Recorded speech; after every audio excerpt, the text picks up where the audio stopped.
Qyshe mendoj edhe Gjili, po pret bëhen disa x-ta në mënyrë që paka shumë që të regoj edhe partive të tjera se çfarë mund të bëj. Po luan një loj me partit të tjera? Dhe i ka fut në gras këtë ato? Nuk i ka numrat për me bo qeverin, edhe e mban këtë situatë me mbet në pushtet aqësa është e mundshme. Na historikisht e dim se prej kurtit kur nuk ka ardhur diçka e mirë për Kosovën. Ai ka nxon pen Kosovën.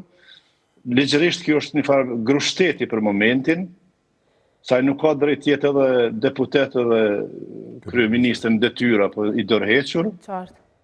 Është një keq që i ka ndodhur Kosovës dhe do ta heqim qafe diçysh.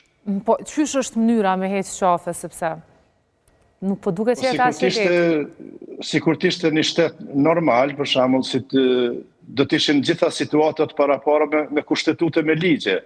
Po shteti ynë është i ri, nuk i ka gjitha situatat të parapame, nuk janë gjitha situatat nuk mund të rregullohen në mënyrë ligjore. Atëherë duhet ta presim vendimin e gjykatës kushtetuese për momentin, atë që ka dërguar më duket Aleanca për Ardhmërinë e Kosovës.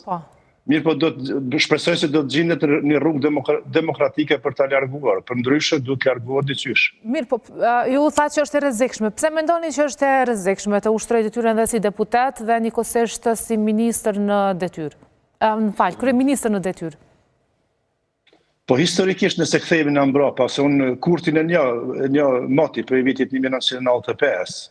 Nikos sa kam qenë në pozitë ku kam mujt me bloku me smehim politik, nuk e kam lënë.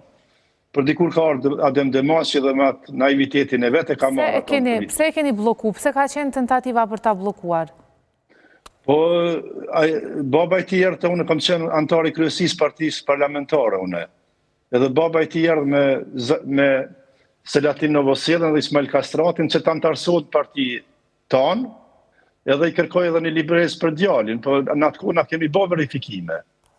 Edhe nuk i antarësova une, mbasi shkova une dikur kur erdha Adem Demashi me një projekt Ballkanis, ato une u largova prej partisë parlamentare, Demashi e pruni, dikur e katapultoi në Union Studentëve, ma vonë e morin zyre si përkthys. Po pse? U burgoz dhe ja ku e kemi sot. Pse ju nuk donit ta pranonit? Çfarë ju ndaloi? Po baba i tij ky ishte i ri në atë kohë, nuk ishte dosja diçka, po baba i tij ishte bashkëpunëtori Rahman Marinës. Rahman Marina ka qenë, me siguri e dini edhe gjenerati Arek kush ka qenë. Ishte edhe drejtori i dhunshëm në një organizatë në atë kohë, dhe drejtorat e dhunshëm zakonisht janë çunë për organizata për me bë diferencim, me largu njerëz prej pune, me gjëja me Qarë, si do që tjetër është besoj një temë shumë e rëndë dhe përmban në vetë dhe akuza dhe pa tjetër që nuk do doja ta trajtonim këto në studion. Në këto i kam thonë edhe ma herët nuk ka problem për ato. E di, por është shumë çështje delikate, le të qëndrojmë më mirë tek kjo periudha kohore ditës së sotme.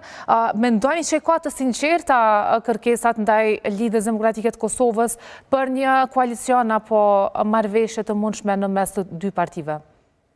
Po na e dim, gjatë fushate ka thonë, herën e fundit na ka zgjat 51 ditë koalicioni, herën tjetër nuk na zgjat as 5 orë. Atëherë çu mundet me shku dikush me ta në koalicion, nëse deklaron i gjatë publikisht. Fjalë fushate dhe ndoshta vetëm për të fituar vota, ashtu siç bën sila parti, kur lëshohet ndoshta në komente më të thella vetëm për vota, për elektorat. Qërë unë nuk mëj me folë ndryshe veç nga kultura politike e cila është transparente se jetojnë në një shtetë të Zvicër, jetojnë në Evropë, edhe unë kur të thëmë sot një fjallë nuk mëj mas 2 javë apo 3 mujve me tërhek mrapa, ajo nuk funksionon ashtu. Dhe nuk është e vetë një deklarat, po janë edhe veprime që i ka kry veprime konkrete. Aje ka shkarkua Gim Veliun në kundërshtim me marrëveshjen për koalicion,